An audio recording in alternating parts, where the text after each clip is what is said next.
So she got an Apple IIe and I started fooling around with that, and pretty soon she said, you have to get your own computer.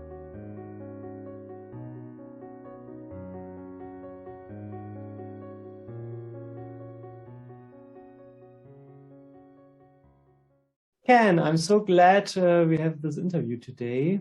So as a start, I would be really happy if you could introduce yourself and tell us who you are and what's important to you. Well, I'm glad to be here. I'm what you call an old programmer at this point. Although computer programming wasn't my first vocation. When I got out of college, in the late 60s, there wasn't anything really that I could find that I wanted to do, so I proposed that I would go work for my father in his business, which totally scandalized my parents. And they only allowed me to do it on the condition that I would first get a teaching credential so that I would always have something to fall back on. But he ran a shop that built and repaired farm machinery. So I went and worked for him for 20 years. And while I was there, my wife was a school teacher. And in those days, Apple got a really great deal for Apple IIes if you were a school teacher. So she got an Apple IIe and I started fooling around with that. And pretty soon she said, you have to get your own computer.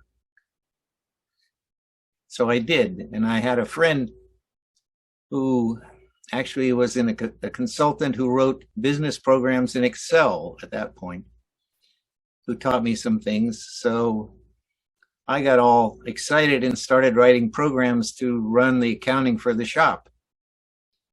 And I worked through Paradox and Excel. I wrote a different version of them as I learned.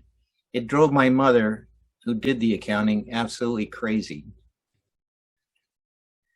because it never stayed the same. I went from there to doing, business applications for a long time. And along the way, I found all kinds of interesting books to read, like Kent Beck's book on extreme programming. But I never could find a way to actually apply them directly to the work people were hiring me to do. So now I've turned my interest towards business process improvement. And I'm happy to find people who are interested in talking about all those ideas about how you might do things better. Exactly. And I'm so happy we are both part of the BlueDolphin network.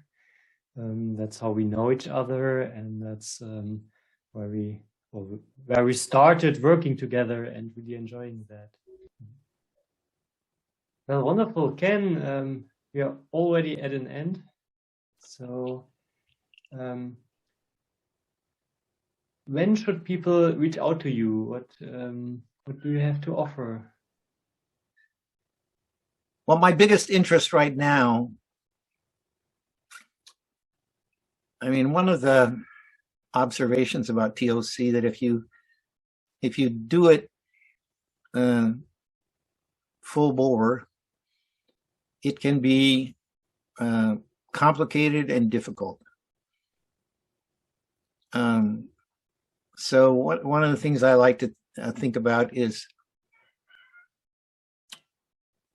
things people could do when their organization perhaps wasn't fit and ready to undertake the big effort like TOC, that might nevertheless do some good for them and help get them more in a position.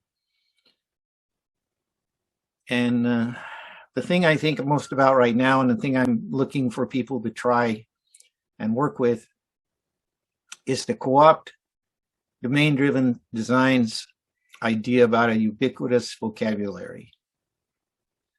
So I'm working with a client right now, doing a small project, but part of the deal with him is that we would develop a ubiquitous language for the project. So with a ubiquitous language, you have the language is actually written out as a series of statements, and then it's used for planning purposes, but it also is written into the code base. So if there's a sentence, saying like, batches are stored in inventory, somewhere in the code, there will be references to inventory and batches, so that the code and the stakeholders are all speaking the same language when they're talking about the work. It's being very surprising. The developments are being very surprising. It changes the way I build things. It changes the client experience. And it's a limited, narrow focus sort of thing. Could easily be combined with something like event storming. But just the idea that we have some stakeholders and we're trying to work on something. My interest right now is to say, I could help you develop and use a ubiquitous language in this situation. And like, lubricating oil, that would make everything else work better. That, lots of problems would go away.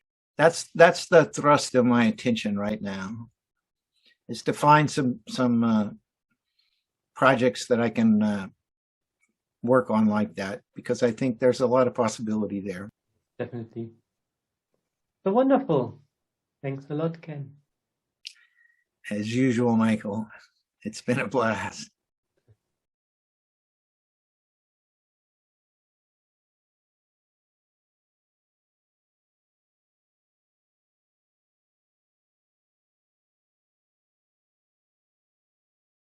What services does BlueDolphin offer, and how do they help your customers? And how can they get in touch with you? How can they get more information? Okay, what is BlueDolphin? I think BlueDolphin is the first, and the really first worldwide community of people who want to do self-organized changes based on theory of constraint. Okay, and what is this? In the end, a theory of constraints is all about getting more output in a very short time without adding pressure to the people and additional resources. That's theory of constraints. And the self-organization part is coming to this point, even in huge organization, in a very, very fast way. And our aim as Dolphins is, of course, to share this knowledge and make it available to as many organizations as possible around the world. So our service is being a community, exchanging ideas, exchanging experience, and make this happen. There are friends of BlueDolphin, that's the smallest version. There you get invitations to our gatherings, you get a newsletter, you get coffee breaks, small information bites. And of course, you get all the support you need to get it started. And there's, of course, a paid membership. And if you are a paid member, then you get additionally service. You get access to the whole community, to the whole network of dolphins with all their experience and knowledge how to do it. There will be question and answer sessions. There will be coffee breaks, even more and better ones. There will be knowledge updates if someone learned something. And you get access to our whole body of knowledge. That's something around 2 gigabytes of data. It's books, it's PDFs, articles, it's more videos and useful links, and even Excel tools to get started right away. So you have access to the whole body of knowledge of the whole BlueDolphin network, and that's very valuable, by the way. And the third part, of course, and the third service is, if you want to really get started, sometimes you need to convince your boss, and we are helping in this. And sometimes it's a little better to have some guidance, some coaching through the BlueDolphin process to really get your success as fast as possible. And of course, we as BlueDolphin, we offer help in this. So we are a community from the beginning to the end, just to make you successful and your company. If you want to join, It's very easy. Just open browser, type in https://blue-dolphin.world, and there's a contact formula. Just get in contact, and you're welcome to swim with us in the ocean as a blue dolphin.